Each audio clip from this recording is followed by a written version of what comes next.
at hindi lamang spokesman, tagapagsalita ng taong bayan. Thank you po. Laban sa korupsyon, laban sa undeclared martial law na hirap na hirap ang ating mga kababayan dahil sobra ng opresyon, sobra ng walang kumpay na panghaharas sa ating mga kababayan na magsalita man lang, biglang kakasuhan na lang. So, andito po kami ngayon, ako bilang presidente ng Kampilan ng Mamamayang Pilipino.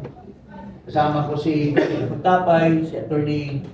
Manny Luna at mga iba pa namin magkasama na nag-represent ng iba-ibang parallel organizations na nasa umbrella po ng Kampilan. About 30 plus organizations.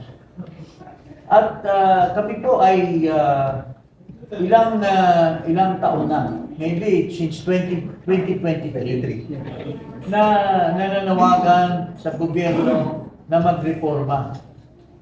Hindi pa lang nabisto na masyado ang mga pinaggagawa ni Marcos at ang kanyang mga alipores tungkol sa korupsyon. Pero biglang siya mismo ang nananawagan na mahiya naman kayo. Sabi niya, we have 5,500 Completed flood control. Pero ang Diyos ay binabantayan lang siya, pinabuhos ng gusto yung ulan at nagkaroon ng bistado. Nabistado si Marcos at sinasabi naman niya, mahiya naman kayo kasi wala palang flood control projects na pinagyayabang niya. So, doon pa lang, bumuhos na ang ikangay puot at galit ng taong bayan dahil niluloko po tayo ni Marcos mismo. Pero sa tagal naming naghihikayat na imbestigahan ang mga kurakot, imbestigahan ang mga kalokohan ng gobyerno, ang mga smuggling, importation of items like sibuyas, bigas, at sugar. Tuloy-tuloy pa rin ang pagbababoy ni Marcos sa ating bayan, mga kaibigan. Sobrang nagta-travel para lang manood sa isang karera ng kotse doon sa Singapore. 2 beses siya pumunta doon. Kung saan-saan nagliliwaliw, pera ng bayan ang nilustay. So, yun po ang dinidenounce namin magmula ng 2023.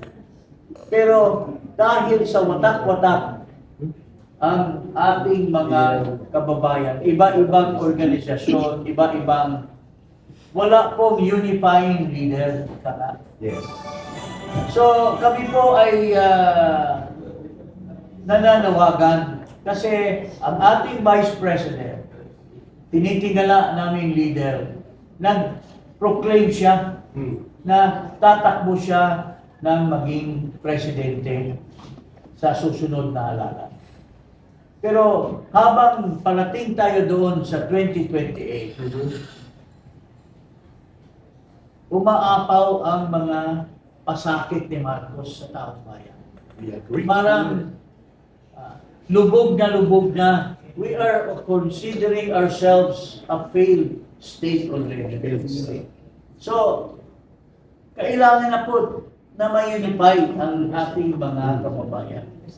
Kung iba-ibang organization, wala pong mamumuno at walang magsisigaw at magsasabi na magsama-sama tayo. Kasi wala tayong tinitingala na leader sa isa-isa na makapag-unify. Nakita po namin na si Vice President Sara lang ang ating tagumpay, mga kababayan. Ang ating salvasyon, mga kababayan. So, nandito po kami sa pangalawang beses na manawagan muli kami.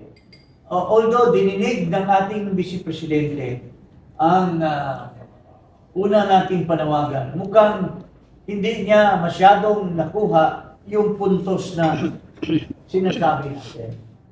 Ito pong panawagan na mamuno siya, hindi po ito pabagsakin ang gobyerno. Yes. Hindi po ito panawagan ng people power na hinihikayat natin ang armed forces na bumitaw sa gobyerno. Ayos yung ano. Ito po ay panawagan kay Vice President Yung cellphone na ba na ayos? tumayo siya sa isang forum at hikayatin niya ang lahat Hindi. ng mga grupo na magsama-sama Sabi ko ayos pagkalagay sa sa ilalim baso. ng kanyang liderato. Yun po ang hiniling natin, mga kababayan. Madam Vice President, wala pong hinahangad tayong people power. We are not calling you to join forces with all the forces existing against Marcos na manawagan po tayo na bagsakin natin si Marcos. Nananawagan po tayo for so many years now, for so many months now, only to denounce, only to call for grievance of the things that Marcos is doing to our country. Yun lang po, at kailangan po ng leader. Kailangan po ang mamumuno doon sa ating panawagan. Kasi watak-watak po ang ating grupo. Alam natin, the bulk of the Filipino people, alam natin na may puot, may galit sa administrasyon ni Marcos. Pero hindi tayo makabuelo kung wala isang leader tulad mo, Madam Vice President. Nakita namin nung nasa Sarangani po kayo. Kulang-kulang na lang yakapin ka ng taong bayan. So, doon po natin nakikita na ang taong bayan naghihintay lang po sa iyo. True. Kailan po kayo lumabas sa hawla at pumunta ka sa kalye at doon po kami lahat sasama sa iyo at manawagan. Ito po huling panawagan. At si Ka Eric, sasagutin niya yung sinasabi ng mga ibang nakapaligid sa iyo na mali yung kanilang perception sa panawagan ng taong bayan na ikaw ang maglilid sa kanila ngayong panahon na ito. Ayun. Maraming salamat. Palakpakan natin ito. Bigyan ko lang po ng linaw. Una at unang punto namin po sa Kampilan and among other organizations, we are not inviting the Vice President to lead the people power. We are calling her to be the leader of the Filipino people to stand openly against plunder, corruption, and abuses in government, and to denounce the effects of this na nagpapahirap sa taong bayan. Kahit Vice President po siya, hindi nawawala ang kanyang karapatan na magpahayag. At malaking bagay kung nagpahayag siya kasama sa mga pagkilos na mapayapa ng taong bayan. That is the meaning of unifying figure. A leader should be a unifying and rallying figure for the people. Not to denounce simply the government or overthrow, but rather constructively propose an agenda that will benefit the people against sa kabulukan ng kasalukuyang gobyerno. Pangalawa naming agenda, kung bakit namin nag-a-appeal kami, ang tawag na namin dito, conscience call to the Vice President. Na hindi pwede na ang mga opisyal ng gobyerno ay manahimik o mag-alangan at maging tentative na manindigan kasama ang taong bayan. Bakit? Sapagkat nagiging malakas ang loob ng mga abusado at mga kurakot kung walang mga opisyal sa gobyerno, lalo na yung malakas ang loob at mataas ang katungkulan like the Vice President to stand and call out and bring the grievances of the people to petition the government.